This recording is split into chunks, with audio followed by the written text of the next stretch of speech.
அண்மை செய்தி.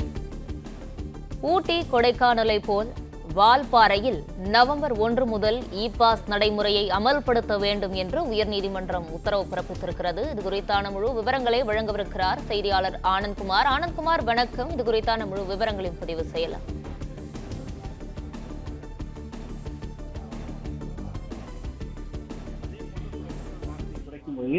எத்தனை சுற்றுலா வாகனங்கள் அனுமதிக்கலாம் என்பது குறித்து உயர்நீதிமன்ற உத்தரவின் அடிப்படையில் சென்னை ஐஐடி மற்றும் பெங்களூர் ஐஐஎம் நிறுவனங்கள் ஆய்வு மேற்கொண்டு வருகின்றது. இந்த நிலையில் இது தொடர்பான வழக்குகள் நீதிபதிகள் சதீஷ்குமார் மற்றும் பரத சக்கரவர்த்தி ஆகியோர் அடங்கிய அமர்வில் இந்த விசாரணைக்கு வந்தது. அப்பொழுது ஐஐடி மற்றும் ஐஐஎம் குழுவின் இடைக்கால அறிக்கை தாக்கல் செய்யப்பட்டது. அந்த இடைக்கால அறிக்கையில் ஊட்டிக்கு செல்லும் வாகனங்கள் எண்ணிக்கையை குறைக்க வேண்டும் எனவும் அரசு போக்குவரத்தை பயன்படுத்த ஊக்குவிக்க வேண்டும் என்பது உள்ளிட்ட பல்வேறு பரிந்துரைகள் சுட்டிக்காட்டப்பட்டிருந்தது.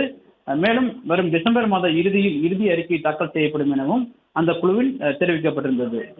இதனையடுத்து ஐஐடி மற்றும் ஐஐஎம் குழுவிற்கு தேவையான தகவல்களை ஆலோசனைகளும் வழங்க ஏதுவாக தலைமைச் செயலாளர் தலைமையில் விரைவில் கூட்ட வேண்டும் என அரசு தரப்புக்கு உத்தரவிட்ட நீதிபதிகள் விசாரணையை அக்டோபர் 31ஆம் தேதிக்கு தள்ளி வைத்தனர். மேலும் ஊட்டி கொடைக்கானல் இ-பாஸ் நடைமுறை பின்பற்றப்பட்டுள்ளதால் சுற்றுலா பயணிகள் அதிக அளவில் வால்பாறை கூட்டி வருவதாகவும் நீதிமன்றத்தில் தெரிவிக்கப்பட்டது. இதனையடுத்து நீதிபதிகள் ஊட்டி கொடைக்கானல் விட வால்பாறை, டாப் ஸ்லிப், ஆனைமலை புலிகள் காப்பகம் ஆகியவை சுற்றுச்சூழல் ரீதியாக தீவிரமான பாதுகாப்பான பகுதிகள் என்பதால் வால்பாறை செல்லும் அனைத்து சாலைகளிலும் சோதனை சாவடிகள் அமைத்து இ-பாஸ் வழங்கும் நடைமுறையை நவம்பர் 1ஆம் தேதி முதல் அமல்படுத்த வேண்டும் எனவும் வால்பாறை செல்லும் வாகனங்களில் பிளாஸ்டிக் பொருட்கள் கொண்டு செல்லப்படுகின்றன என்பது குறித்து சோதனை நடத்த வேண்டும் எனவும் நீதிபதிகள் உத்தரவிட்டு விசாரணையை அக்டோபர் 31ஆம் தேதிக்கு தள்ளி வைத்துள்ளனர்.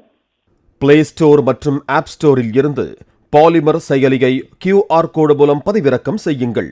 செய்திகளை உடனுக்குடன் பெறுங்கள்.